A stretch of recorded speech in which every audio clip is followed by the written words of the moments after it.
Joining us in the studio for more is Yehuda Shaffer. He's the former Deputy State Attorney of the Financial Crime Unit in Israel's Ministry of Justice. Thanks for coming, Yehuda. Now, 2 letters. How concerning is this? And give us perhaps a look at the background of what may be happening here with Judge Baron. This is very concerning because we have had political violence in Israel. We had a prime minister assassinated, and we know from our experience that these things don't happen just out of the blue, and they come on a background of legitimacy and given by debate, public debate, etc. The court is extremely controversial in the last few months in Israel, and there's 3 main focuses of this. One is the laws that are being stricken down by the courts. The second is the interference of the court in the internal affairs of the parliament. Like after their interference, Benny Gantz became the chairman, which allowed the formation of the unity government. And the third, of course, issue is the trial against Benjamin Netanyahu.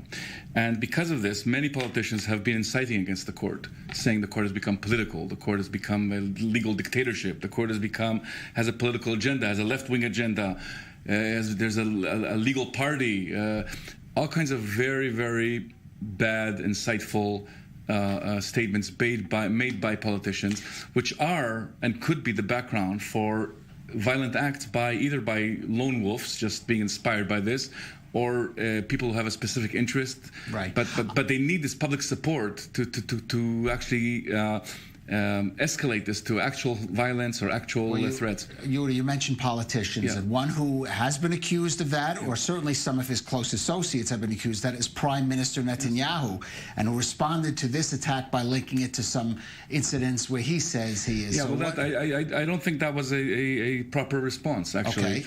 Okay. I think we should criticize that. The judiciary and the Minister of Justice condemned this and said this is a result of the incitement against the judiciary in general. What Netanyahu did, and not in his own voice, by the way, he let this statement out, putting himself in as a victim as well of this of violent, which he is. He's also there are violent threats at him and his family, which is very, very true, and that of course should be taken very seriously. But there is no attack from the judiciary on his legitimacy or on his statesmanship. So there's no parallel here, and we do expect our Prime Minister to come out. Netanyahu should be coming out and trying to cool down, show leadership, and even though his personal interests might be different, but we really need to cool down the public spirit here and the atmosphere here. And I would expect a statement from him to come and say, we need to stop attacking the court is not political, the court is not against the state, the court is not post-Zionist, as some people say, the court is not to make a specific defense of the court rather than just a more general statement. Add legitimacy to the court, so as not to give any lone wolf or any crazy guy any excuse to perform this kind of violence. We know from the assassination of Yitzhak Rabin that the assassin did was inspired by other people, by political figures and by rabbinical figures, and the people who do these kind of threats or do this kind of violence are inspired by atmosphere and by the legitimacy or the lack of which is presented by we remember one parliamentarian a few years ago said that he actually thought a D9 shovel should go up to the court and start tearing it down because the court was interfering in the democracy and the rule of law. So we've had some really right. Now I do want to get back to the letters. We don't know much about the police investigation into them, but the police did release a statement saying that they believe that the threatening letters relate to a state matter, not a criminal matter. Was there a decision by Judge Baron that may have made her a specific target? Well, I have no knowledge about this, but I can only speculate that this might be related to a decision given by her and Justice Fogelman in a majority rule with a minority rule against in the case of a destruction of preventing the destruction of a demolition of a house of a terrorist, saying that too many months have passed by and that the deterrence was not effective anymore, and this was not therefore unreasonable, and they struck down the decision of the military commander to demolish the house of the terrorist in that case. What's extremely interesting and tragic here is that Anat Baron herself is a victim of terror because her son died in a terror attack.